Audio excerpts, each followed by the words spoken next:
¿Vale? Bien.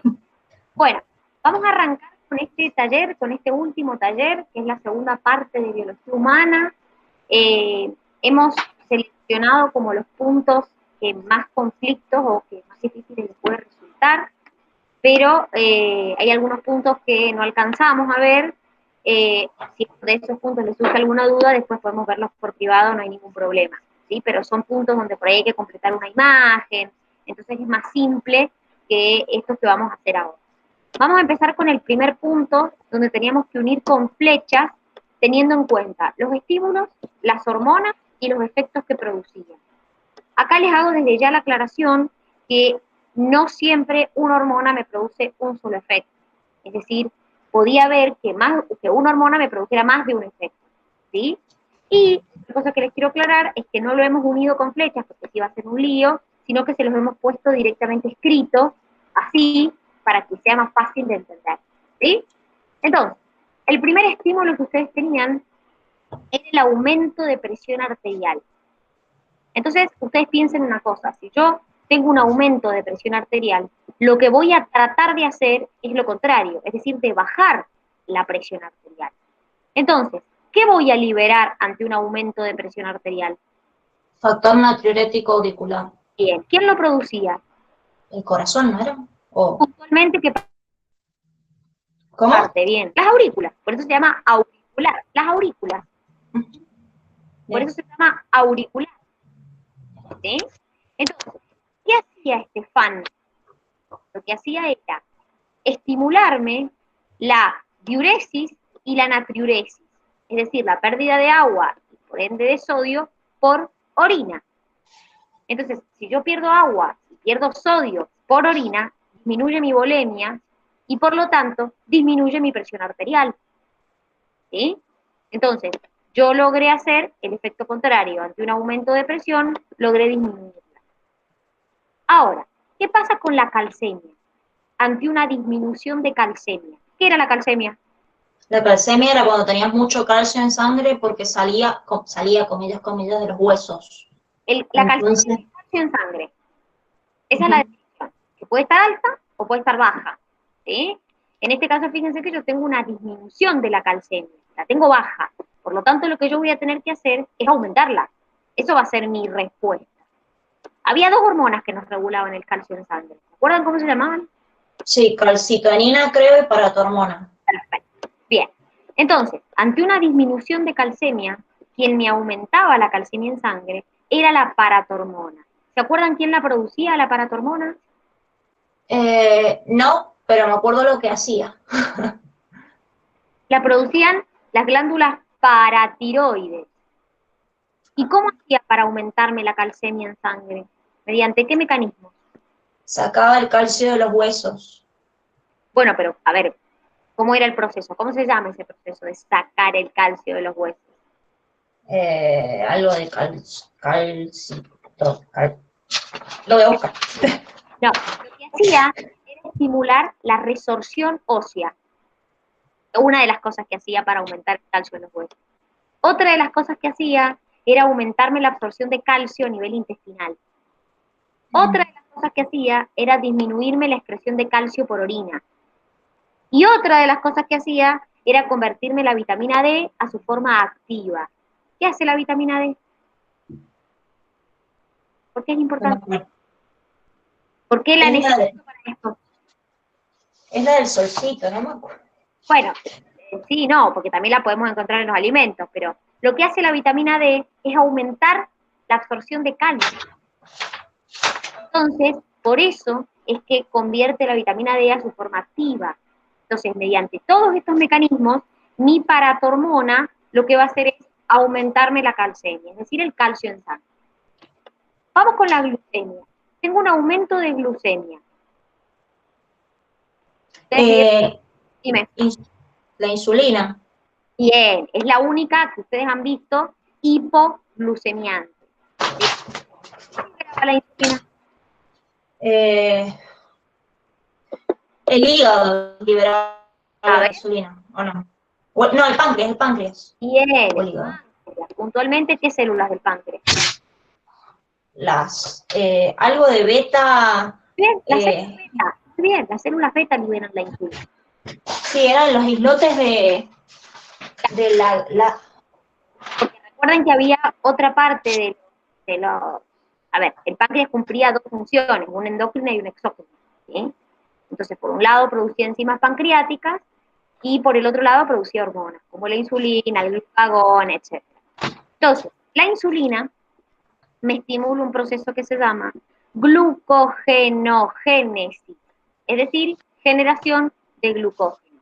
Lo que hacía era que la glucosa que yo tengo en sangre se almacene como glucógeno, ¿en dónde? Ahora sí en el hígado. Muy bien, ahora sí en los hepatocitos del hígado, muy bien. Entonces, de esta manera me disminuye la glucemia en sangre. Por eso decimos que es la única hipoglucemiante que hay. Todas las demás que vimos, que ahora enseguida la vamos a repasar, son hiperglucemias. Vamos con la FSH, ¿cómo se llamaba? Folículo estimulante. Perfecto. ¿Quién la producía? Los ovarios. No. ¿Quién la producía? Mm, el hipotálamo. No, el hipotálamo era A ver, no, la que digo yo es la gonado. muy bien, Agos. La hipófisis puso la Agos. No, hipófisis. Esa folículo estimulante, el nombre les está diciendo lo que está haciendo. Es decir, esa folículo estimulante cumplía dos funciones, dependiendo si estamos hablando del hombre o de la mujer. En el hombre estimula el proceso de espermatogénesis, es decir, la formación de espermatozoides. Y en la mujer estimula la... ¿Sí? Ahora, ¿por qué acá hemos puesto ovogénesis? Y porque los estrógenos, si ustedes se acuerdan, estimulan el proceso de ovogénesis. Entonces, todo esto es como una relación, es decir, FSH me estimula la liberación de los estrógenos me estimulan la ovogénesis. ¿Sí? Uh-huh. Vamos con... Si yo tengo el sodio disminuido, yo tengo que buscar la manera de retenerlo, de no perderlo, porque tengo poco sodio. Yo tengo poco sodio en sangre, tengo poca presión arterial, ¿sí? Entonces voy a tener que buscar la manera de evitar perder ese sodio. ¿Cómo hago para evitar perder ese sodio? Fíjense que ahí les menciono algunas de las hormonas.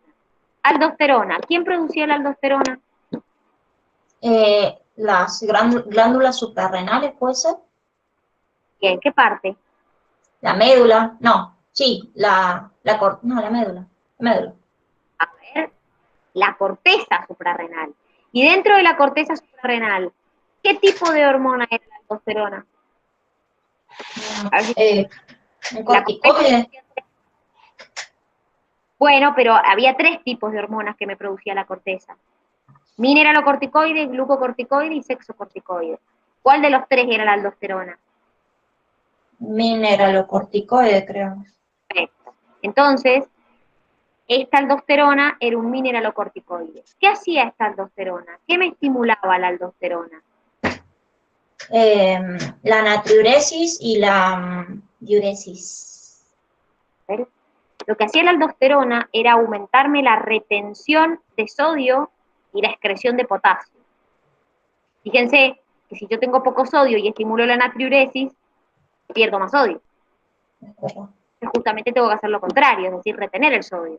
La aldosterona es quien me estimula la reabsorción de sodio y la excreción de potasio. Entonces, de esa manera, yo retengo sodio. Obviamente, si retengo sodio, aumento mi presión arterial. Otra de las que menciona acá es la angiotensina 2. Angiotensina 2. ¿Qué hacía la angiotensina 2? Era vasoconstrictora. Perfecto. ¿Qué más? Ahí sí aumentaba la diuresis, creo.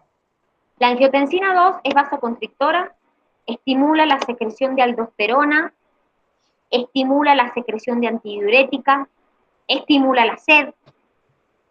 Eso hacía la angiotensina 2. ¿Se acuerdan cómo hacía yo para llegar a obtener la angiotensina 2? ¿Qué sistema se tenía que activar?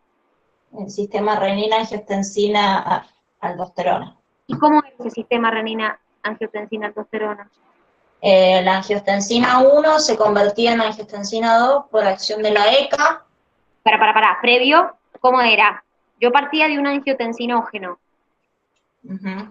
¿Cómo se convertía en angiotensina 1? Por la renina. Bien, y ahí la angiotensina 1 en 2, Por la ECA. perfecto. Entonces, esta angiotensina 2, fíjense que en realidad, al liberar al estimularme la liberación de aldosterona, al ser vasoconstrictora, lo que me está también es incrementando la presión arterial, ¿sí? Y obviamente al estimularme la liberación de aldosterona me está estimulando la retención de sodio. ¿Y la antidiurética o ADH quién la liberaba? ¿Quién la secreta y quién la almacena? Ahí vamos mejor. El hipotálamo creo que era, pero no me acuerdo si era... ¿Quién la produce? Entonces, O sea, la hipófisis, pero no me acuerdo si era la adenohipófisis o la neurohipófisis, creo que era la neurohipófisis. la produce el hipotálamo. ¿Junto con qué otra hormona? Aparte de la antidiurética. La serotonina me parece que era, pero no me acuerdo. No. Junto con la oxitocina. Ah, Entonces, la oxitocina y la antidiurética las produce mi hipotálamo y las almacena en mi neurohipófisis. ¿Sí? Entonces, la neurohipófisis no es que produzca esas hormonas, sino que lo que hace es simplemente almacenarlas. ¿Y qué hacía esa antidiurética? ¿Qué efectos me producía? Justamente antidiuresis.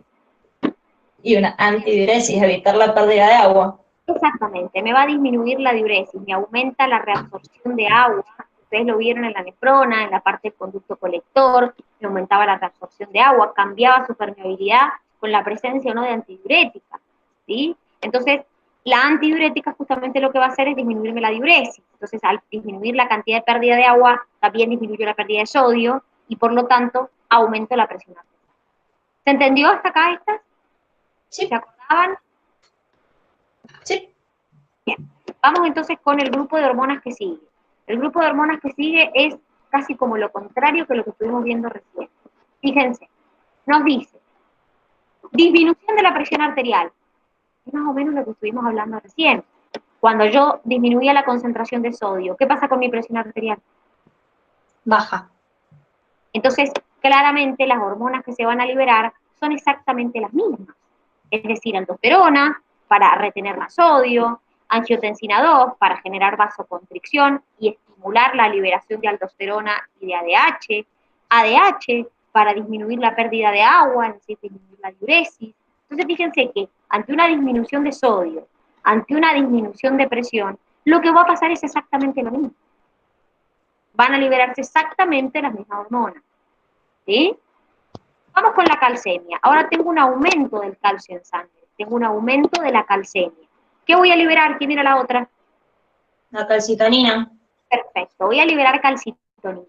¿Cómo hacía la calcitonina, para disminuirme, que es el efecto que estamos viendo acá, para disminuirme la calcemia?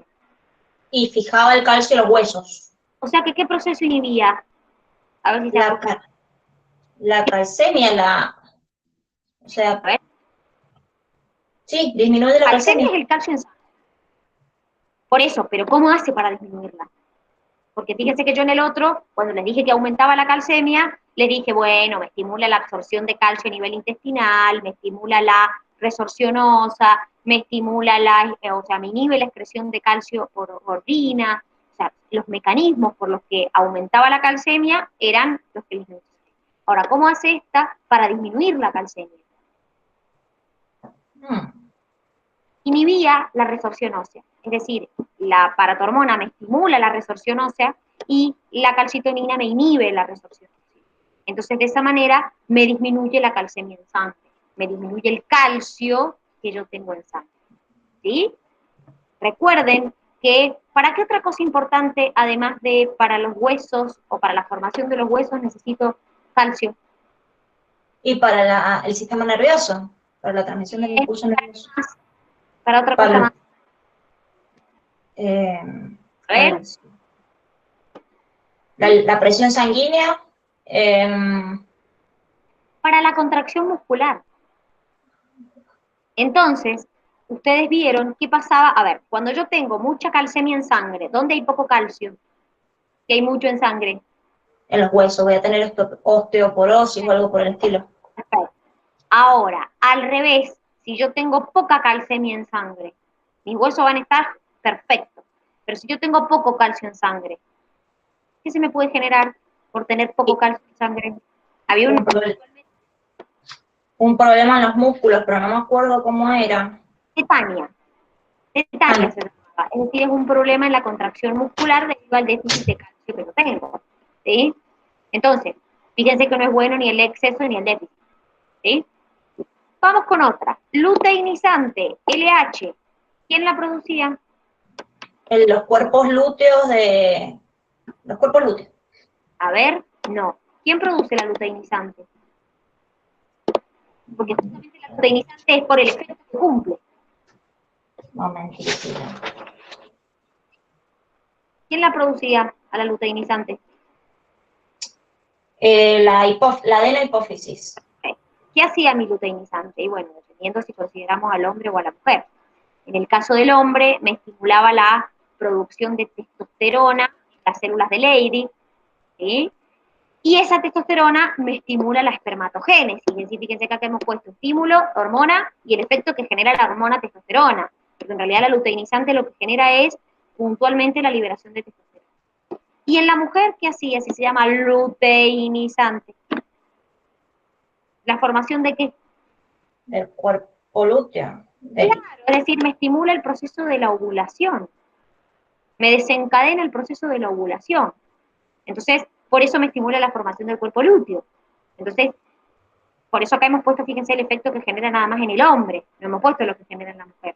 Pero fíjense que tanto la folículo estimulante como la luteinizante, el efecto que cumplen es según el nombre que tienen.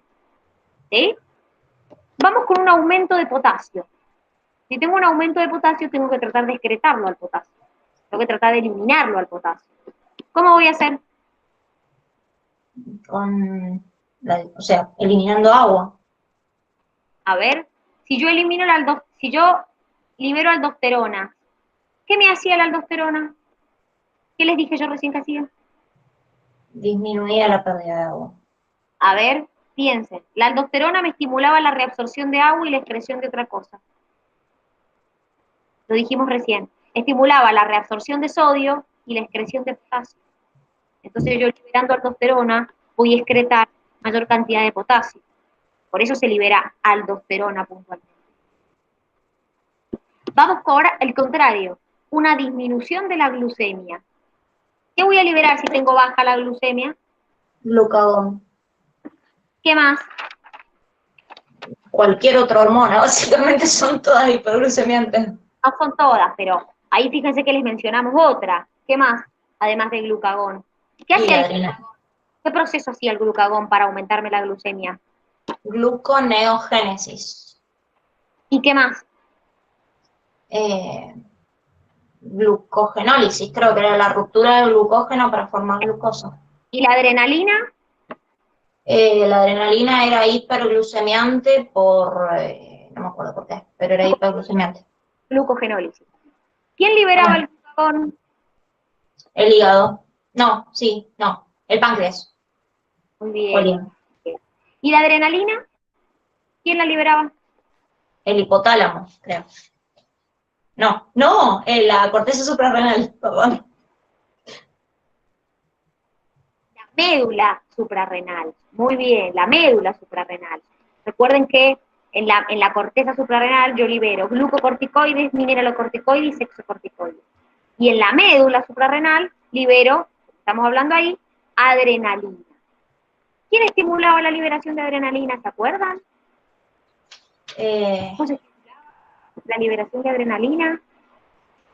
No me acuerdo, pero ante situaciones así tipo, no sé, el miedo o algo así. Bueno, ¿qué se te va a activar? El sistema nervioso simpático. Entonces, la estimulación para que la médula suprarrenal libere adrenalina es la activación de mi sistema nervioso simpático. Ahora, ustedes en ese listado que tenían de hormonas, tenían, por ejemplo, otras hormonas como el cortisol. ¿El cortisol era hiperglucemiante o no? Sí, es hiperglucemiante y de hecho estoy llena de cortisol todos los días. Ahora, ¿por qué no lo pusimos acá? Porque es una hormona que se libera con el estrés, creo. Bueno, pero ahí no te dicen que está estresado o no.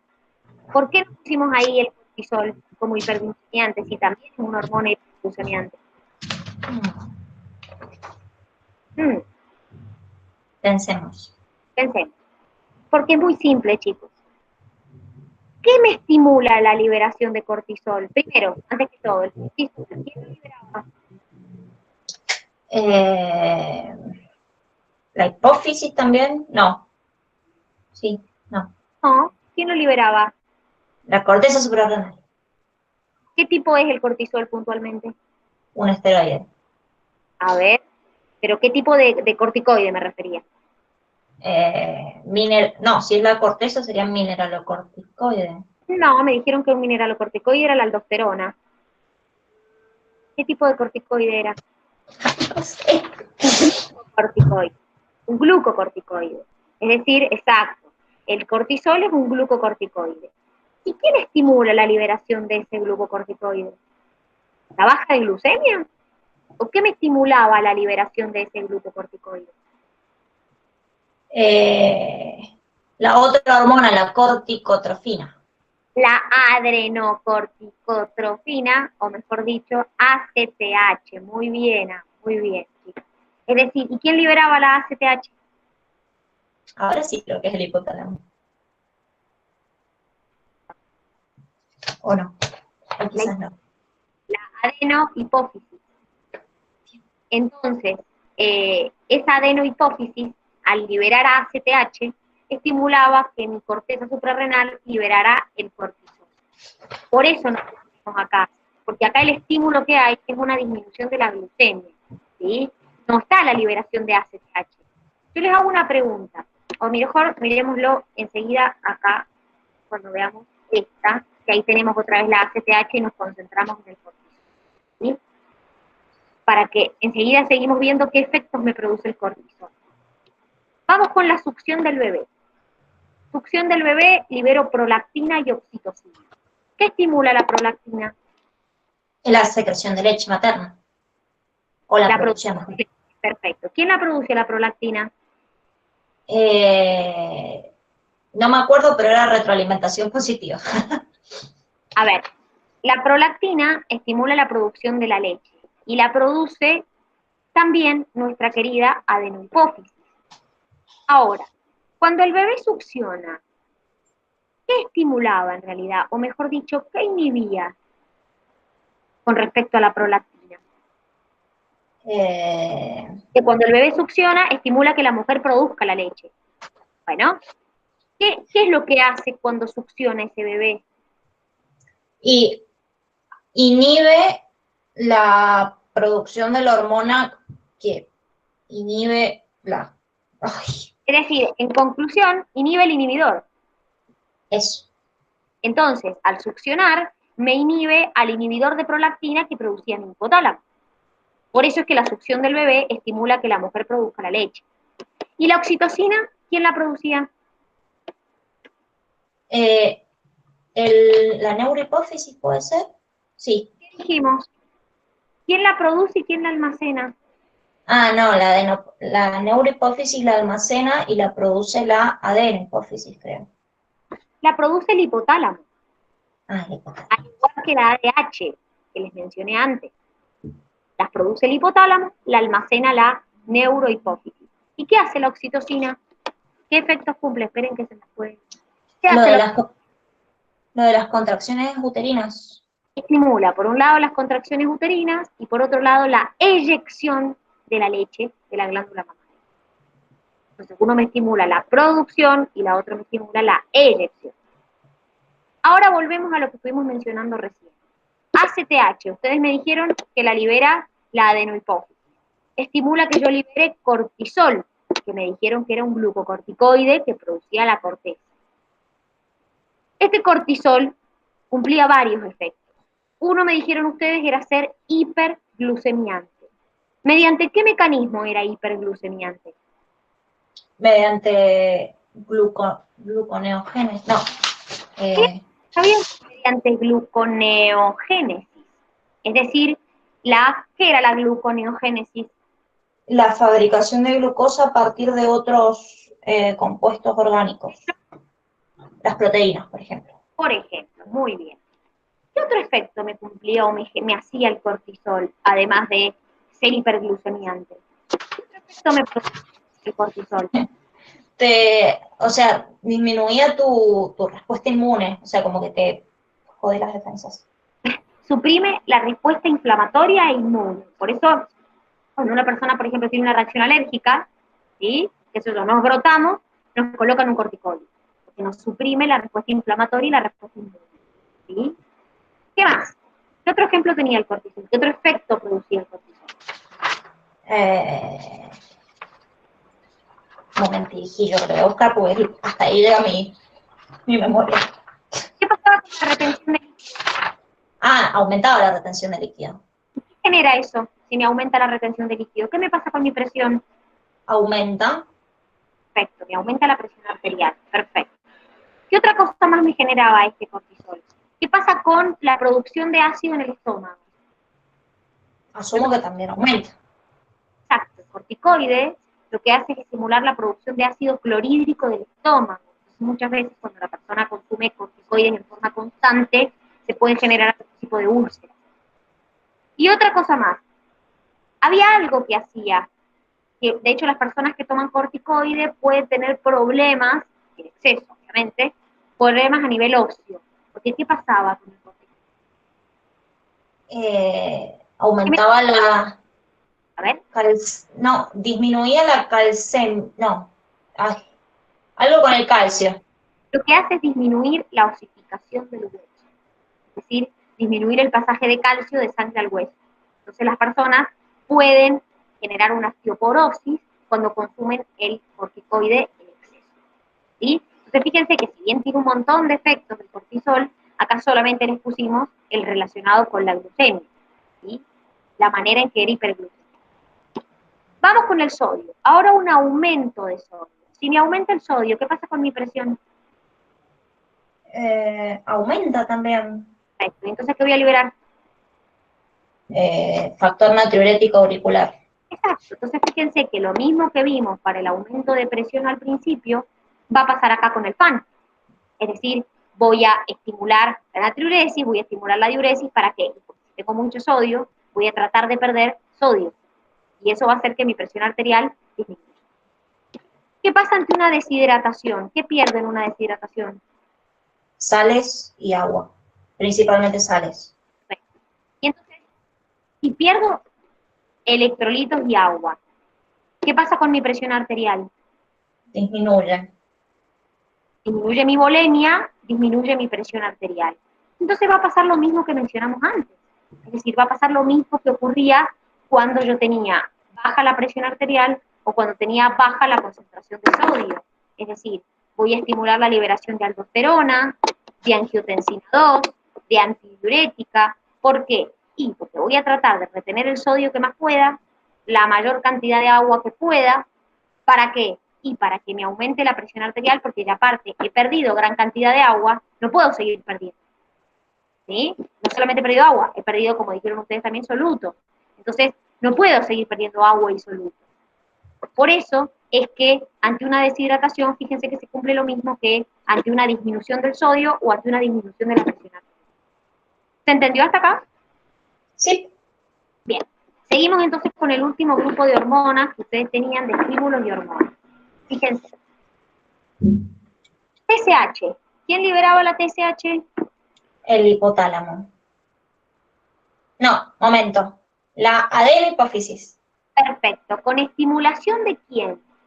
¿Quién estimulaba la adenohipófisis para que liberara TSH? La TRH. Muy bien. ¿Quién la producía la TRH? Ahí, ahí sí. Ahí sí. Ahí sí el hipotálamo. El hipotálamo. Ahí Entonces, está. cuando yo libero TRH para que se libere TSH, ¿qué estimula la TSH? ¿A qué glándula estimula? A la tiroides. Bien. ¿Qué libera mi tiroides? Tiroxina. T3 y T4. ¿Quién era la más activa? La T3. Perfecto. Lo que variaba es la cantidad de iodos que tiene, 3 átomos de yodo o 4 átomos de yodo. ¿Qué hace mi tiroides? ¿Qué me estimula la tiroides? Principalmente. El A ver, crecimiento, no. bueno, pero puntualmente, qué me acelera? El metabolismo. O sea, si yo tengo un hipertiroidismo, voy a tener un metabolismo como muy acelerado, no sé cómo explicarlo, El- una tasa metabólica elevada. Eso, incrementa la tasa metabólica, perfectamente. Entonces, fíjense que en realidad la tiroides ejerce efecto no solamente en una glándula en particular, sino que cuando nosotros empezamos a ver los efectos del hipertiroidismo o los efectos del hipotiroidismo, fíjense que afecta más de un órgano de estructura o de un tipo de célula. Qué sé yo, decíamos, y me afecta la frecuencia cardíaca, me afecta, no sé, la frecuencia respiratoria. Entonces, fíjense que en realidad las hormonas tiroideas son muy importantes porque afectan más de una estructura cuando se liberan. ¿Sí? Entonces, una de las cosas que aumentaba, como ustedes bien dijeron, es la tasa metabólica. Bien, seguimos. Vamos con la hormona que sigue. En realidad, fíjense que el estímulo es un poco lo que repasamos antes. Sistema nervioso autónomo simpático. ¿Qué me estimulaba? Me lo dijeron. El miedo, o sea, la adrenalina sería. Liberación de adrenalina por parte de quién, dijimos. ¿Quién me liberaba la adrenalina? La médula, no, sí, de la médula suprarrenal. Perfecto. Entonces, ¿qué pasa con esa médula suprarrenal cuando libera adrenalina? Ustedes dijeron que se va a liberar ante una situación de miedo. Quiero salir corriendo, quiero huir. Bueno, ¿qué me estimulaba? Y, por un lado, la frecuencia cardíaca, por el otro lado, la frecuencia respiratoria, me genera una vasoconstricción, un aumento en la presión arterial, y además dijimos que es una hormona hiperglucemiante, es decir, me estimula el proceso de glucogenólisis, es decir, la ruptura del glucógeno para liberar glucosa. ¿Sí? Entonces, esta hormona la vamos a liberar a situaciones de miedo, ¿sí? Gracias a la activación del simpático. Seguimos. Las hormonas que quedan están más relacionadas con el sistema digestivo. Entonces, fíjense que la primera me dice alimento graso en el estómago. Ese alimento graso en el estómago estimulaba la liberación de qué hormona del estómago. Y la gastrina, me supongo. La gastrina, ¿qué hacía en el estómago? Aumentaba algo del ácido clorhídrico, creo que era. Es decir, te aumenta la producción de ácido clorhídrico y también te aumenta las contracciones, diríamos, o los movimientos del estómago. Uh-huh. ¿Y saben por qué la presencia de un alimento graso me estimula la liberación de gastrina? Además, ¿se acuerdan cómo se llamaba la enzima que producíamos en la boca, pero que en realidad necesitaba un medio ácido para activarse? Sí, la lipasa. Bien.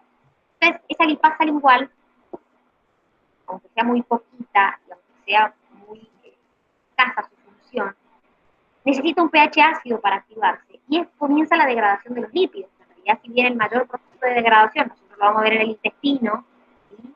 También el que existe esta lipasa que necesita un ácido para activarse, también por eso se estimula la liberación de gastrina ante la presencia de un alimento graso en el estómago. Justamente la gastrina va a estimular que yo produzca más ácido clorhídrico y además que haya mayor movimiento del estómago. Y vamos con la última. Quimoácido en el estómago.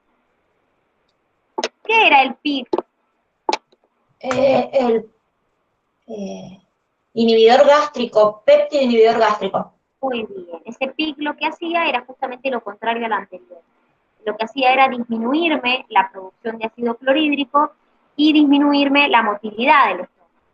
Entonces, cuando se produce la llegada del quimoácido, se libera el péptido inhibidor gástrico que me va a frenar la liberación de ácido clorhídrico. ¿Alguna duda hasta acá que tengan? No. ¿No? ¿Hago, vamos bien? Me confundo un poco eso del kilomicrón, las LDL, las HDL, bueno, todas esas. Acordate que eso está relacionado con distintas lipoproteínas. Es decir, esas lipoproteínas, por ejemplo, el kilomicrón, ¿dónde se formaban? ¿Vienen de qué vía? Del intestino vienen, creo. Se forman en el intestino, vienen de la vía exógena, es decir, vienen de los lípidos que nosotros comemos. Y después, todo lo que es HDL, LDL, VLDL, IDL, que son otras lipoproteínas que cambian su densidad, en realidad, son lipoproteínas que lo que van a hacer es o transportar el lípido hacia el colesterol, hacia algún órgano, tejido en particular, o tomar ese lípido, ese colesterol, y llevarlo hacia el hígado para que lo metabolice. Entonces, en realidad, lo que uno tiene que saber es puntualmente qué función cumple ese tipo de LDL, VLDL, y si lo consideramos de alta densidad o de baja densidad. Acuérdense que es al revés de lo que uno piensa. ¿Sí? Es decir, la densidad no está relacionada con el contenido lipídico que tiene. Son inversos. Por eso la HDL era el colesterol bueno o malo. El famoso colesterol bueno o malo. El HDL iba a ser el malo, porque tiene mucha tiene grasa. poca densidad. Por eso, tiene mucha grasa, va a ser el malo. O el bueno, el HDL. ¿Qué hacía? ¿Qué función cumplía? Ah, no, claro, está captando más lípidos, va a ser el bueno. ¿Y a dónde lo lleva? Al hígado. Para que lo metabolice. Entonces, básicamente lo que importa que ustedes entiendan es, primero, de dónde viene cada estructura, si es de una vía exógena o de una vía endógena, y si va a cumplir la función de, como decimos, camión de reparto o camión de basura. Es decir, si va a estar repartiendo colesterol y lo puede, por ejemplo, depositar en una arteria, o si al revés, va a ser el bueno y va a recoger ese colesterol y lo va a llevar al hígado para que lo metabolice. Eso es básicamente lo más importante que tiene que saber. ¿Sí? Vamos con el punto 2. ¿Pudieron ver el video? Impulso nervioso. No. Fíjense, en este video, en realidad, lo importante es un repaso de lo que ustedes ya vieron. Ustedes ya vieron cómo se genera un impulso nervioso, cómo era una neurona. Yo les recomiendo que cuando vayan a repasar el proceso de impulso para enero, ¿sí? Porque ustedes ya vieron el práctico integrador 3, cuando lo vayan a repasar, miren el video, porque está muy bien explicado y está muy sencillito. Entonces no tiene nada raro, diríamos, que ustedes no hayan visto. Y muchas veces es más simple verlo desde un video que verlo en una imagen plana que por ahí no se entiende muy bien qué es lo que está pasando. Entonces les recomiendo que si bien ahora no lo han podido ver, igual es lo mismo que ustedes tienen en la teoría, no es nada nuevo, ¿sí? Pero que lo miren porque está muy bueno. Sobre este video nos pedían o nos hacían algunos cuestionamientos. Por ejemplo, nos pedían, ¿cualquier estímulo puede de gana? ¿De qué depende? No. Cualquier estímulo no. Depende ¿De qué depende? del calcio, creo. ¿O no? No, no depende del calcio. Lo que depende es del estímulo. En realidad el estímulo para poder generar un impulso nervioso tiene que superar el potencial de umbral. El potencial de umbral está entre menos 55 y menos 65 milivoltios. Si el estímulo que a mí me llega no supera ese potencial de umbral, no me va a generar un impulso nervioso, por más que haya llegado un estímulo. Entonces, no solamente que el estímulo tiene que llegar, sino también que tiene que superar un cierto potencial para poder generar un impulso nervioso. Entonces, no cualquier estímulo que a mí me llegue me va a generar un impulso nervioso. ¿Sí? Es decir, tiene que superar ese valor de potencial umbral. Si no lo supera, no me genera un impulso nervioso. ¿Y qué pasa? Perdón, ¿qué pasa si lo supera ampliamente? O sea, si... Va a generar una despolarización, que es lo que vamos a ver ahora. Cuando lo supera, se produce el paso siguiente, que es la despolarización de esa membrana.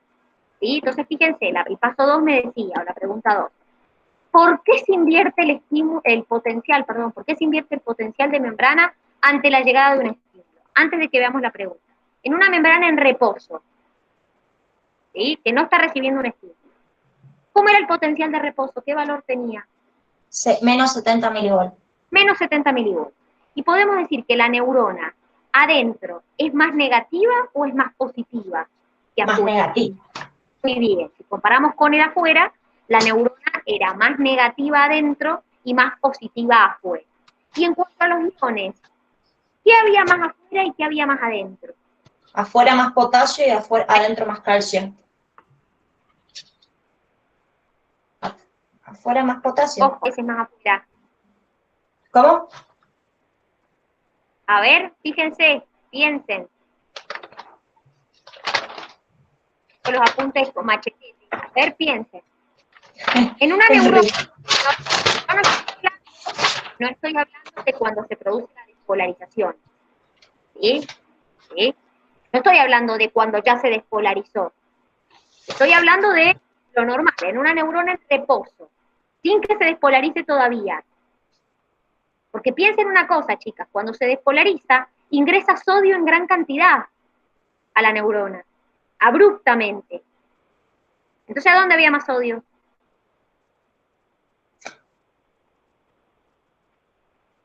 Exacto, muy bien, Hago. Había más sodio afuera, porque por eso cuando se produce la despolarización y se abren los canales, ingresa mucho sodio rápidamente. Entonces, en una neurona en reposo, yo tengo un potencial de menos 70 milivolts, reposo, ¿sí? Imaginémonos que todavía no pasa nada, y tengo más sodio afuera y más potasio adentro. Ahora, ¿qué pasaba? Y ahí sí la pregunta, ¿o por qué se invierte el potencial de membrana cuando llega un estímulo? ¿Qué pasaba cuando llegaba un estímulo? Y se superaba, obviamente, el potencial umbral. Hay un ingreso masivo de sodio adentro de la célula. Entonces el sodio entra rápidamente y en mucha, a ver, si bien decimos mucha cantidad, chicos, tampoco es que hay kilos de sodio, ¿eh? O sea, las concentraciones son muy pequeñas, pero ingresa sodio masivamente hacia adentro y entonces ahora, ¿qué pasa? El interior se torna positivo con respecto al exterior y se invierte la condición inicial, que es la que ustedes me dijeron. Ustedes me dijeron inicialmente es más negativo adentro la neurona y más positiva afuera. Bueno, cuando yo abro estos canales, ingresa bruscamente el sodio, como ingresa el sodio, se invierte el potencial, entonces adentro se vuelve más positivo respecto al exterior. ¿Se acuerdan qué potencial se ha alcanzado en la despolarización? Que es cuando estamos hablando de esto, ingresa sodio abruptamente. 55 milivolts, negativo. Pensá que si se vuelve positivo, muy bien, es más 40 milivolts, se vuelve un potencial positivo, es decir, yo parto de un valor negativo, cuando ingresa sodio abruptamente, ese potencial se vuelve positivo, aproximadamente más 40 milivolts. Entonces, una vez que ingresó esa cantidad de sodio y se produjo la despolarización, es decir, obtengo un valor positivo de potencial, ¿qué viene después? La pregunta que sigue. ¿Cómo se produce la repolarización? Una vez que yo tengo un potencial positivo, otra vez mi potencial tiene que empezar a tornarse negativo, que es el valor del reposo. Entonces, ¿qué ocurre para que se produzca la repolarización? Se abren canales de potasio, voltaje dependiente, y lo que empieza a hacer es que el potasio empieza a salir de la neurona. Sale potasio hacia afuera. Entonces, de esa manera, de ese valor de 40 milivolts que yo tenía con la despolarización, cuando abro los canales de potasio y empieza a salir potasio hacia afuera, otra vez mi potencial empieza a bajar, a reducir, para tratar de volver otra vez a ese menos 70. Entonces, esa etapa donde se abren los canales de potasio, voltaje dependiente, y sale potasio, se llama repolarización, porque otra vez mi potencial se está volviendo negativo, está bajando cada vez más, otra vez para tratar de llegar al reposo. ¿Sí? Entonces empieza a tomar valores. Ustedes tienen una curva que está muy buena en el cuadernillo, donde les muestra qué pasa cuando aumenta, qué pasa cuando empieza a bajar otra vez en esa repolarización. Entonces, ¿qué pasó en la repolarización? Se abrieron canales de potasio, empezó a salir potasio. Bueno, ¿viste? Esa curva es como la clave. Entonces, empieza a salir potasio y otra vez mi potencial empieza a volverse más. ¿Pero qué pasaba? ¿Llegaba a menos 70 y listo? ¿O qué pasaba después de una repolarización? Pasaba lo que venía después, que era la hiperpolarización. ¿A qué le llamábamos hiperpolarización? Los potasios seguían saliendo. Salen. Entonces, por un periodo muy corto de tiempo, el potencial se vuelve aún más negativo del reposo. Es decir, yo le dije que en reposo tengo menos 70, pero como perdí más cantidad de potasio, adquiere un estado de hiperpolarización que alcanzaba los menos 90 milivolts. Y entonces cuando pasaba eso, ¿qué pasaba con esos canales de potasio que se habían abierto? Cerraban. Se cerraban, perfecto, se cierran. Y entonces, ¿quedó en menos 90? ¿O volvía otra vez al reposo? No, se recupera con la bomba de sodio y potasio. Muy bien, vuelvo al reposo otra vez gracias a mi bomba sodio-potasio. Entonces, fíjense que nosotros podemos distinguir en mi en impulso etapas. Una etapa de despolarización, una etapa de repolarización, una etapa de hiperpolarización muy cortita, y después otra vez vuelvo al reto. Esto tenía, perdón, iba a decir que esto tenía algo que ver con el hecho de que el impulso nervioso no fuera continuo, se llamaba periodo refractario, creo, o eso es otra cosa. Los canales de sodio, que cuando se cierran para volver a abrirse tardan un tiempo. Lo que vos me estás refiriendo al impulso, creo, si es lo que yo logro entender, es que el impulso era saltatorio. Sí. El impulso no era continuo, era saltatorio. Y eso se debe a que en tu axón vos tenés pedacitos, básicamente, que están cubiertos por mielina, y otros que se llamaban nodos de Rambier, donde no había mielina.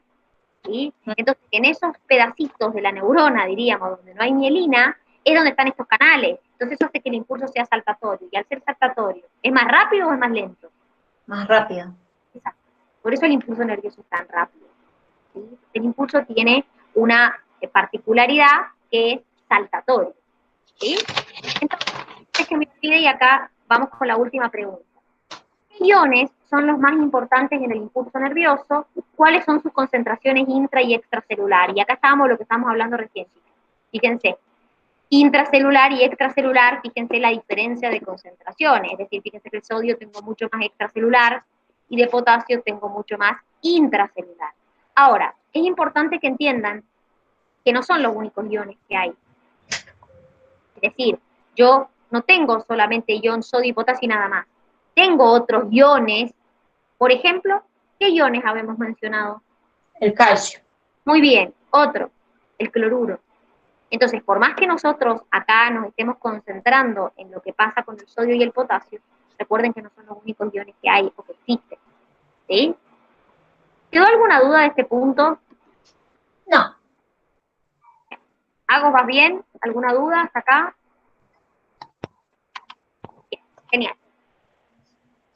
El punto que seguía, ustedes tenían que completar un cuadrito relacionado con la inmunidad adaptativa, es decir, un cuadrito donde nos relacionaban linfocitos B y linfocitos T. Desde ya les aclaro que este cuadrito que yo tengo acá es un mínimo breve y recontrarremil resumen. ¿Por qué? Porque en realidad, en ese cuadrito no aparecen, por ejemplo, los complejos de histocompatibilidad, ¿sí? No me dan otras vías de activación, simplemente me dicen, por ejemplo, que el linfocito B se activa como helper y nada más, no me dan la otra opción. Dicen que, por ejemplo, el colaborador o helper 1 solamente activa el citotóxico, cuando en realidad no es la única función que cumple. Entonces es como un breve resumen nada más, lo que tienen en ese cuadrito. Obviamente se podría completar más ese cuadro. Lo que pasa es que lo hemos puesto así, como para que ustedes cuando estudien les sirva como breve repaso. ¿Sí? Pero claramente se podía completar más. De hecho, si ustedes se fijan en el apunte de clase de inmune, ustedes tienen al final del apunte de clase un cuadro mucho más complejo, donde les salen las células presentadoras, los complejos de histocompatibilidad. Entonces, en realidad, este es como un breve resumen. ¿Qué decía este cuadro? Fíjense, primero, dice primera exposición al antígeno. ¿Qué es un antígeno?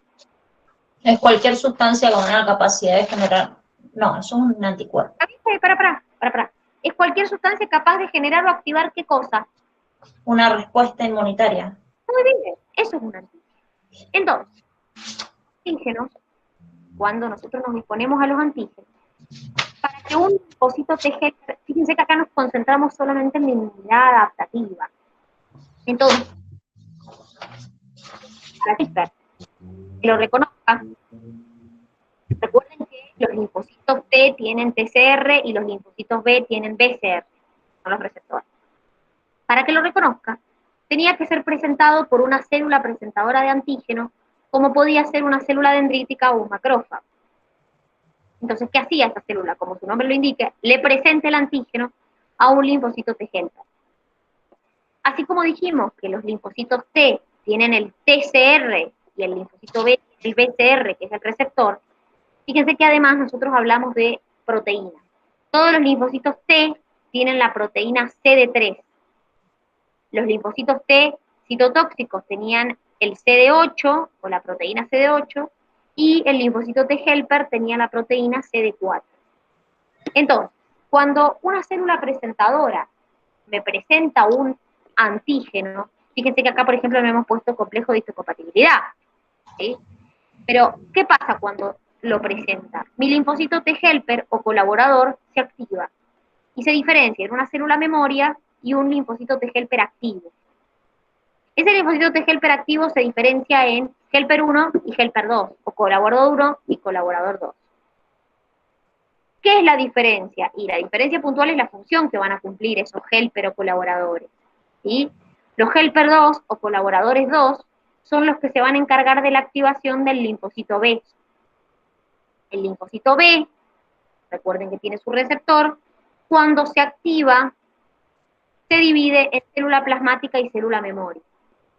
Dentro de la célula plasmática dijimos que las células plasmáticas son las que me producen los anticuerpos, vimos la IgG, la IgA, la IgM, la IgD, bueno, todas las IG, y dijimos que las células memoria en general pueden quedar meses, años, y quedan justamente formando parte de lo que llamamos la memoria inmunológica. Entonces, cuando nosotros nos volvamos a enfrentar con el mismo antígeno otra vez, nuestra respuesta, gracias a esta célula de memoria, va a ser más efectiva y mucho más rápida.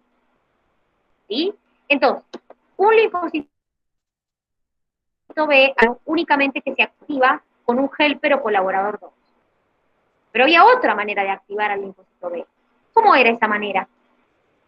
Porque no es la única manera con ayuda de un colaborador 2 o un helper 2.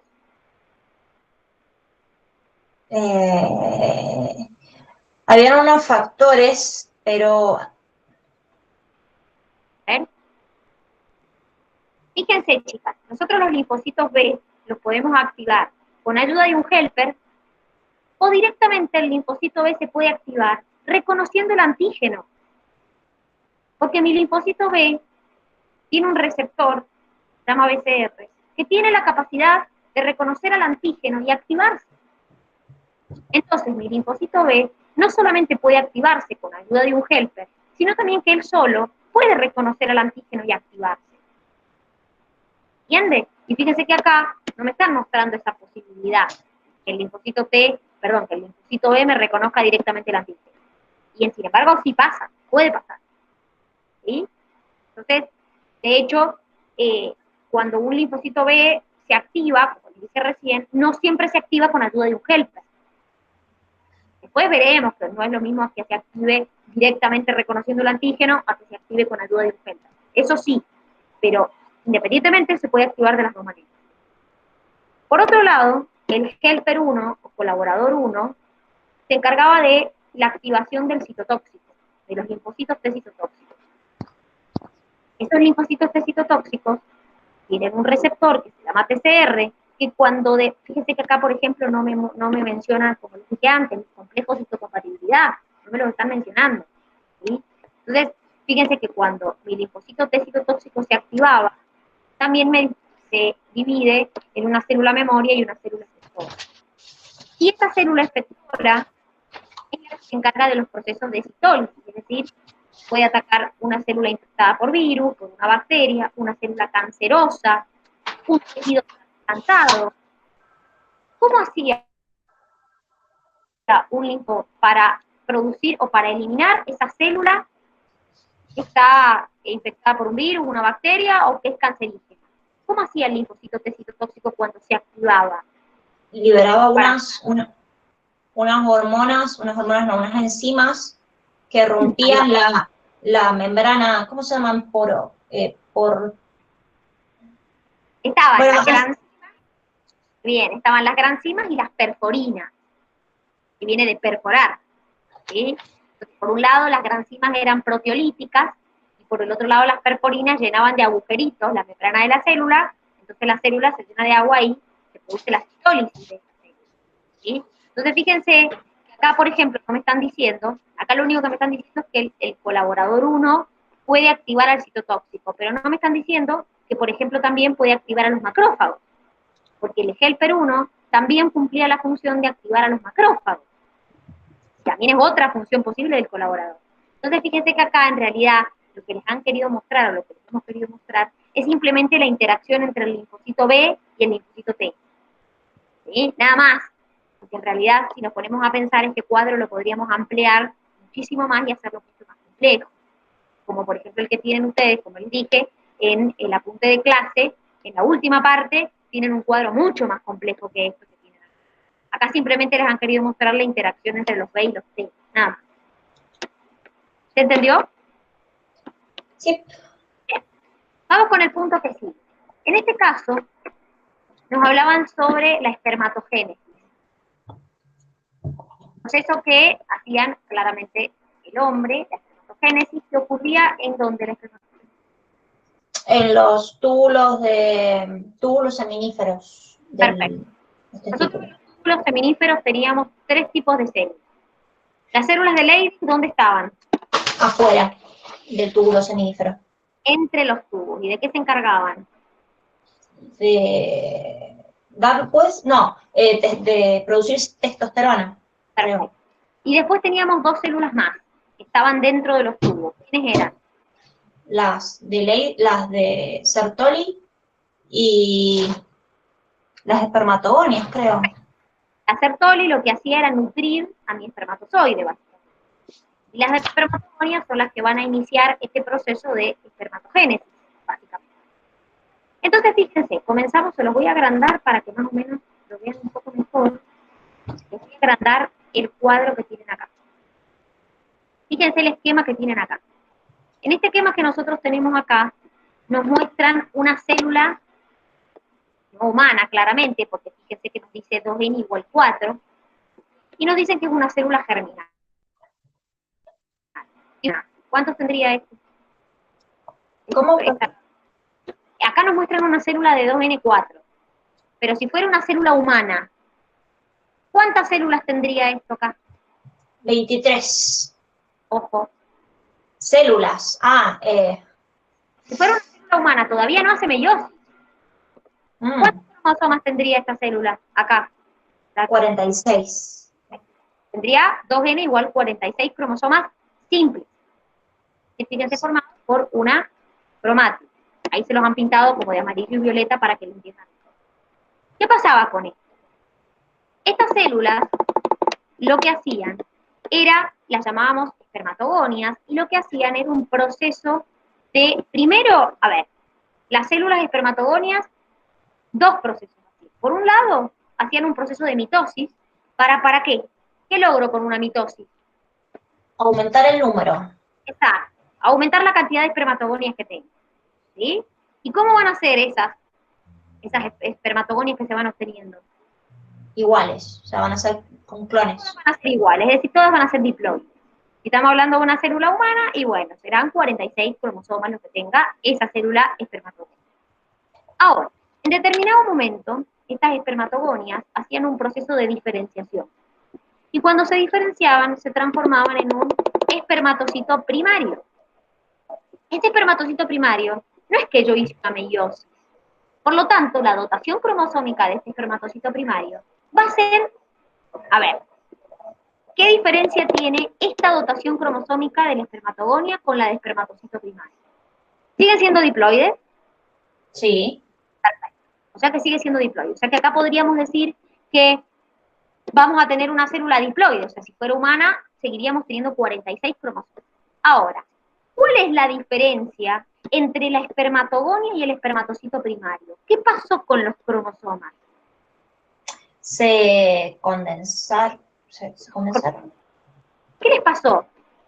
Pasaron a estar dobles, quizás. Exactamente. Pasé de tener cromosomas simples a tener cromosomas dobles, es decir, se duplicaron. ¿Está? Sí. Yo hice, ¿en qué etapa había una duplicación? A ver si se acuerdan. ¿Una duplicación de qué? ¿De cromosomas? Pues sí, de material genético. ¿En qué etapa del ciclo celular se producía una duplicación? En la fase S, no, la anterior. ¿De qué? S. ¿De qué? ¿La fase S de qué? ¿De qué etapa? De la... No, no me acuerdo tanto. La interfase. En la fase S de la interfase. Entonces, fíjense que yo pasé de tener 4 cromosomas simples a tener 4 cromosomas dobles. fuera una célula humana, tendría 46 simples a 46 dobles. Y yo iniciaba mi meiosis 1, terminaba la meiosis 1, más como nosotros. Y en la meiosis 1, ¿qué pasaba? Cuando yo llegaba a la anafase 1, ¿sí? ¿Qué se separaban? ¿Cromosomas o cromátides? No, las cromátidas. Piensen, estoy en una anafase 1 de una meiosis. Fíjense si es una anafase 1, se separan los cromosomas. Exacto. Entonces, fíjense que yo cuando finalicé mi meiosis 1, ¿sí? La primera etapa de la meiosis, yo pasé a tener la mitad de la dotación cromosómica, pero esos cromosomas siguen siendo dobles. ¿Entienden? Fíjense que yo tenía una célula diploide y ahora tengo 2 células haploides, pero son haploides dobles. Entonces tengo 2 cromosomas, pero 2 cromosomas dobles. Si estos fueran células humanas, estos espermatocitos secundarios que tengo acá, ¿cuánto tendrían cada una? En la anafase 1 de la meiosis. Cuando termino la meiosis 1, supongamos que ya los separé, ¿cuántos cromosomas tendría cada una de estas células? 23 dobles. Perfecto. Es decir, es una célula haploide, tiene la mitad de la dotación cromosómica, pero esos cromosomas son dobles, no son simples.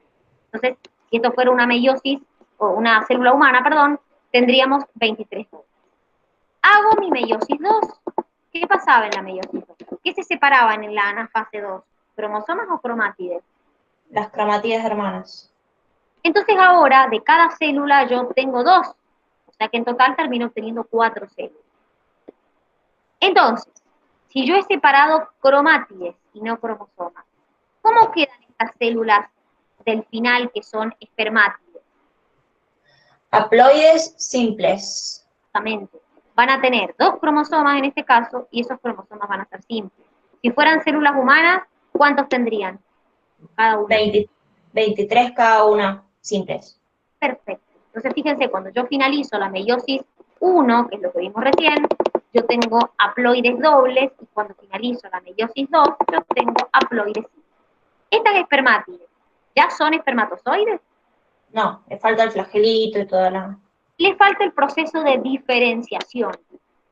Recuerden que en el proceso de diferenciación no hay cambios genéticos, es decir, no me aumenta la cantidad de cromosomas ni me disminuye la cantidad de cromosomas.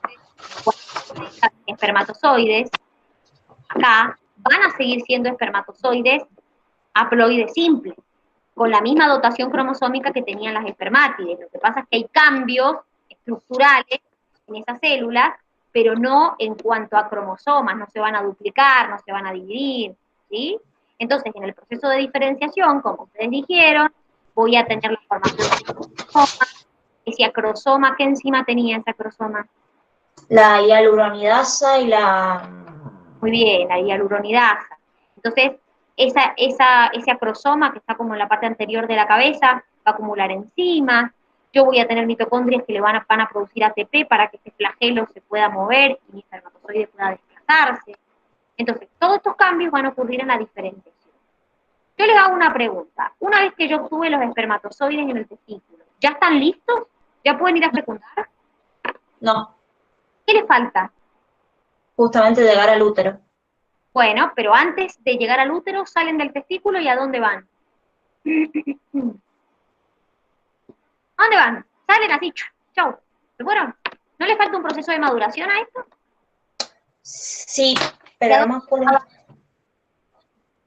En la estructura que está por encima de mis testículos. Es decir, encima de los testículos yo tengo una estructura que se llama epidídimo, donde se producía la maduración del espermatozoide.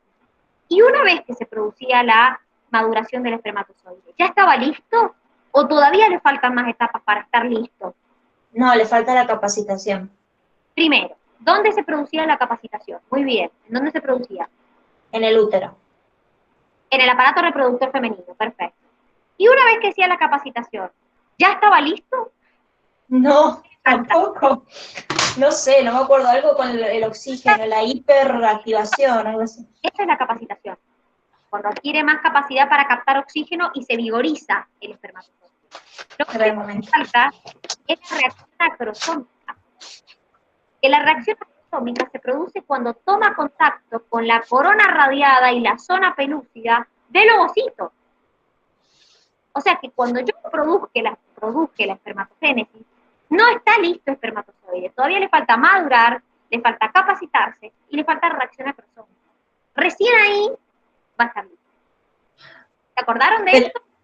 Sí, pero sin reacción acrosómica, entonces no es espermatozoide. No, sí es espermatozoide, pero sin reacción acrosómica no se puede producir la fecundación correctamente. Porque acordate que en la reacción acrosómica es cuando está la liberación de esa hialuronidasa y de esas enzimas que tengo en esta cabeza del espermatozoide, diríamos, donde se producen cambios en la zona pelúcida del ovocito. Gracias a eso, mi espermatozoide puede atravesar corona radiada y zona pelúcida hasta llegar al ovocito. Si no atraviesa la corona radiada y la zona pelúcida, no llega al ovocito secundario y no lo puede fecundar. Entonces, reformulo. Perdón. Si yo agarro una muestra, por ejemplo, de semen, ¿sí? Y la pongo y digo, bueno, estos son espermatozoides. No se me rían. no, te digo, se la das a la Gise para que haga su tesis. Si Bien. agarramos muestra de espermatozoides. Y con el tema de, si yo hago lo mismo con una mujer, voy a tener folículos de Graf. No voy a tener óvulos. Óvulo no hay hasta que no se fecunda el espermatozoide. Bien. Es decir, justamente lo que vamos a ver ahora. Hasta que mi espermatozoide no entra o no se une con el ovocito secundario y ese ovocito no complete la meiosis 2, no es óvulo. Es óvulo cuando completa la meiosis 2, el ovocito secundario. Si no, no es óvulo, es ovocito secundario. Por eso está mal decir ovular, porque en realidad liberamos ovocito secundario. Ok. Sería voy a empezar voy a decir estoy ovocitando en metafase 2, así cambiamos un poco la... Vamos con el punto 5, a ver si lo alcanzamos a ver. Fíjense que en este caso, nuestro hermoso ciclo menstrual, siempre más complicado todo, no es tan fácil. Recuerden lo que les dije cuando les expliqué el ciclo menstrual. Siempre cuando vayan estudiando el ciclo menstrual, vayan siguiendo lo que va ocurriendo en el ovario, con lo que va ocurriendo con los niveles hormonales, con lo que va pasando con el endometrio. Es decir, siempre tengan en cuenta lo que va pasando todas las estructuras para poder comprender completo lo que está pasando en este ciclo menstrual. Lo primero que me preguntaban era fácil, me preguntaban a qué correspondía esto, claramente al ciclo menstrual. Ahora, repasando un poco lo que me estabas diciendo, Cami. Proceso de ovogénesis. Partimos de células diploides que se llaman ovogonias, ¿sí? Que son células diploides que por un proceso de diferenciación, creen que lo voy a checar así lo ven mejor, que por un proceso de diferenciación se transforman en ovocitos primarios. Recuerden que la mujer empieza este proceso dentro de la panza de la mamá. Es decir, nosotros empezamos la ovogénesis cuando todavía no nacimos. ¿Sí? Entonces, ¿qué es lo que ocurre? Los ovocitos primarios, que provienen de la diferenciación de las ovogonias, comienzan a formarse aproximadamente en el tercer mes durante el desarrollo fetal. Y estos ovocitos, ahí está lo que me preguntaba recién Cami, están rodeadas por células epiteliales planas, ¿sí? Que forman lo que llamamos el folículo primordial. Estos ovocitos primarios, que son células diploides, porque todavía no han hecho ningún tipo de meiosis, ¿qué es lo que van a hacer ahora? Van a empezar la meiosis 1 y se van a detener en profase. Pero todavía no han hecho su división meiótica en la anafase, entonces todavía no han hecho su división cromosómica. Entonces, cuando se detengan en profase de la primera división meiótica, siguen siendo diploides. La mujer nace con estos ovocitos detenidos, ¿sí? Detenidos en la primera división meiótica, en la profase de la primera división meiótica, ¿sí? ¿Qué es lo que ocurre? Estos van a permanecer en profase 1 detenidos hasta que la mujer madure sexualmente. Cuando la mujer madure sexualmente, y una vez al mes se le produzca la ovulación, ¿qué es lo que va a pasar? Ese ovocito que estaba detenido va a completar su meiosis 1 y va a formar un ovocito secundario y un cuerpo polar. Ahí sí el ovocito secundario ya es una célula ploide. Entonces, una vez cada 28 días, un ovocito primario va a completar esa meiosis que tenía detenida, ¿sí? Y va a formar un ovocito secundario y un cuerpo polar. ¿Desde cuándo? Desde que la mujer empieza con la menarca hasta que la mujer llega a su menopausia. Ahora, ¿qué es lo que pasa?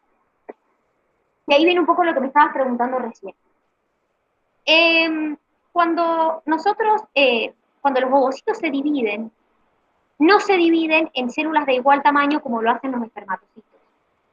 ¿Sí? Es decir, cuando el núcleo de la célula se divide, el ovocito forma como una protuberancia. ¿Sí? Entonces, un par de cromosomas se va dentro de esa protuberancia, se estrangula esa protuberancia y es lo que le llamamos el primer cuerpo polar. El resto es lo que me forma el ovocito secundario. Ese ovocito secundario forma el folículo en maduración. A ver, vamos a ver de qué está hecho, que es lo que creo que me preguntaste recién. Primero, recordemos lo que te dije antes. Hasta que yo no complete la segunda división meiótica, que se produce después de que se fecunda, no hay óvulo y segundo cuerpo polar. ¿Sí? Entonces, yo hasta acá, por lo que yo les he dicho, el ovocito secundario lo formé un cuerpo polar y un ovocito secundario, ese ovocito secundario va a empezar la meiosis y la va a detener. La meiosis. Si no tengo una fecundación, así lo elimino. Lo elimino con la menstruación. Detenido al ovocito secundario. Ahora, ¿qué es lo que va a pasar? Recuerden que yo les dije que el cuerpo polar también podía dividirse y dar células, dar dos células, pero igual los cuerpos polares se mueren, se degeneran. ¿Sí? Ahora, los ovocitos tienen células foliculares que lo estaban rodeando. Al principio se están como en la superficie del ovario y estas células foliculares lo que hacen es nutrirlo a este ovocito. Y también secretar una hormona, que son los estrógenos. Cuando empieza a madurar el folículo empieza como a meterse más profundo dentro del ovario. Y cuando el folículo madura se lo denominaba folículo de Gram. Ahora, ¿qué es lo que pasa? Cuando se produce la liberación, cuando se produce la ovulación, que es lo que nosotros decimos que en realidad está mal, porque en realidad yo libero el ovocito secundario, lo que ocurre es que ese ovocito secundario está rodeado por una capa de células que se llaman células de la granulosa que me van a formar la corona radiata. Una vez que mi ovocito secundario se liberó, que recuerden que no siempre es el día 14, es decir, nosotros decimos el día 14, pero en realidad, bueno, no es exactamente el día 14, cuando se libere ese ovocito secundario, lo que va a ocurrir es que ese ovocito secundario va a empezar a hacer trayecto por la trompa de falopio o oviducto. Entonces, ¿qué tiene que pasar? Y lo que tiene que pasar es que ese ovocito secundario sea fecundado dentro de las 24 horas, porque si no, chao. ¿Sí? Y recuerden que la fecundación se va a producir en las ampollas de las trompas de falopio, es decir, mi ovocito secundario tiene que ir hasta la trompa y el espermatozoide tiene que llegar. Todo eso dentro de las 24 horas desde que se liberó el ovocito secundario. ¿Sí? Si no pasa eso, si no hay fecundación, ese ovocito secundario se va a eliminar junto con la menstruación. Entonces, ¿qué es lo que me interesa que recuerden acá? Más que todo, lo que más me interesa que recuerden son los niveles hormonales, como la parte más difícil de este ciclo menstrual, donde hemos visto folículo estimulante, luteinizante, estrógenos y progesterona. Recuerden, se los voy a poner primero lo otro, que nuestra folículo estimulante es la que genera el crecimiento y la maduración del folículo, que es lo que estábamos hablando recién. La LH es la que me estimula puntualmente la ovulación. Por eso hay un pico de LH en el día aproximadamente 14, que es cuando se produce la ovulación. Eso es lo que desencadena la ovulación. Los estrógenos estimulan el crecimiento del endometrio y además son los que me dan los caracteres sexuales secundarios, el crecimiento de las mamas, el ensanchamiento de la cadera, etc. Y la progesterona es la que me mantiene el endometrio, ¿sí? Es decir, la progesterona es la que mantiene el endometrio, porque ¿quién liberaba la progesterona? El cuerpo, no era el cuerpo lúteo. Está bien lo que estoy diciendo. Está bien. La progesterona aumenta drásticamente después del día 14. ¿Sí? ¿Qué hace esta progesterona? Me mantiene el endometrio. Ahora, si ese ovocito secundario que liberamos no lo fecundé, el cuerpo lúteo se absorbe, entonces, ¿qué pasa con la progesterona? Para que entiendan esto, tenemos que recordar lo que pasaba con los estrógenos y la progesterona. Acuérdense que pero ¿cuál era la pregunta en primer lugar? Porque ya me perdí. La primera pregunta que te hice es quién liberaba la progesterona y me la contestaste. Ah, bien, ok. ¿quién estimulaba o quién liberaba progesterona? Por eso los niveles de progesterona aumentan después del día 14, cuando se produce ese cuerpo lúteo, ¿sí? Ahora, ¿qué tenemos que saber nosotros? ¿Cómo es la relación de los estrógenos en alta y baja concentración y cómo es la relación de los estrógenos y la progesterona juntos? Porque esa es la clave del ciclo. Es decir, nosotros tenemos que saber que los estrógenos en baja concentración se inhiben a la FSH, a la LH y a la hormona liberadora del hipotálamo. Y en alta concentración, al revés, estimula a la FSH, a la LH, etc. Y cuando yo tenía progesterona elevada en presencia de estrógenos, ejercían un efecto inhibitorio, que es lo que pasa en la segunda mitad del ciclo, ¿sí?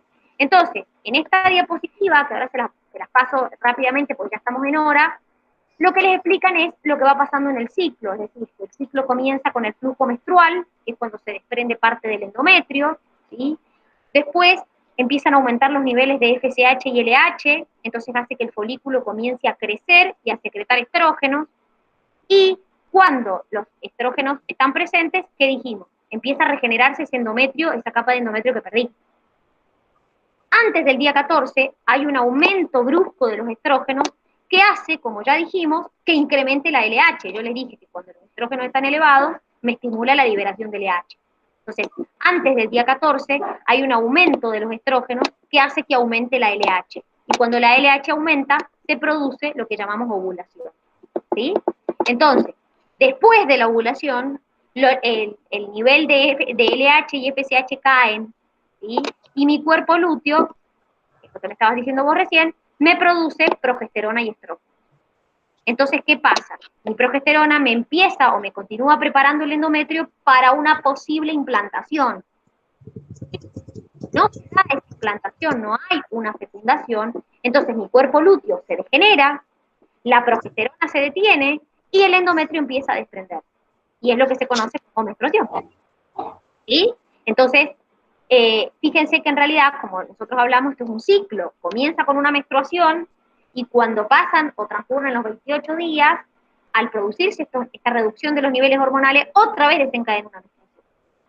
Entonces, para que ustedes entiendan bien el ciclo, primero tienen que entender cómo funciona cada hormona. ¿Qué pasa con los estrógenos y la progesterona juntos? ¿Qué pasa cuando el estrógeno está alto o cuando el estrógeno está bajo? Y eso es lo que va a determinar que entiendan lo que pasa en el ciclo. ¿Yo? Sí. Son muchas hormonas, pero en realidad lo que ustedes tienen que entender es la interacción entre ellas. Pregunta, ¿un exceso de progesterona podría llegar a producir, por ejemplo, una menorrea? Acordate que en realidad todos los cambios hormonales producen cambios en la menstruación. ¿Sí? Ya sea de a mucho o de a poco. Yes. Okay. Nuestro ciclo menstrual está regulado por hormonas. Entonces, cualquier cambio hormonal que se produzca va a producir cambios en la menstruación. ¿Sí? Entonces, fíjense que hasta acá es el taller que ustedes tenían. Hay puntos que nos han quedado sin corregir, por ejemplo, el 4, el 7 y el 8, igual, claro, exactamente, eso es lo que está diciendo allí. Cuando nosotros tienen alguna duda de lo que quedó, puntos que quedaron, me preguntan al privado y lo ven. ¿Sí? Está bien. Bueno, muchachas, entonces, llegamos hasta acá, nosotros nos comunicamos mañana y espero que les haya servido, gracias, Agus, espero que les haya servido el taller para repasar, recuerden que es todo repaso, esto, los integradores, son todos repasos para que terminemos de ver todas esas unidades. Así que nos vemos mañana. Genial, muchas gracias. Nos vemos, muy bien.